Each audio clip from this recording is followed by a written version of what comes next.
దేవుని ప్రియులకు శుభములు. ఈ దినమందు దేవుని వాక్యాన్ని చదువుకుందాము. 20వ కీర్తన 7వ వాక్య భాగం చివరి లైన్ మనం చదువుకున్నప్పుడు, మనమైతే మన దేవుడైన యెహోవా నామమును బట్టి అతిశయపడుతుంది. ప్రియ దేవుని బిడ్డలారా, ఈ లోకములో ఉన్న మనుషులు ఏదో ఒక విషయాన్ని బట్టి, ఏదో ఒక సందర్భాన్ని బట్టి అతిశయపడుతూ ఉంటారు. కొందరు వారికున్న జ్ఞానాన్ని బట్టి అతిశయపడుతూ ఉంటారు, వారికున్న ధనాన్ని బట్టి అతిశయపడుతూ ఉంటారు, వారికి ఉన్న పేరు ప్రఖ్యాతులను బట్టి అతిశయపడుతూ ఉంటారు.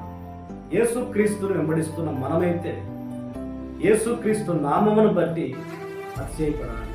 ఎందుకంటే ఆయన నామములో ఆరోగ్యం ఉంది, ఆయన నామములో రక్షణ ఉంది, ఆయన నామములో సమాధానం ఉంది, ఆయన నామము ద్వారానే మనము దీవించబడుతూ ఉన్నాము.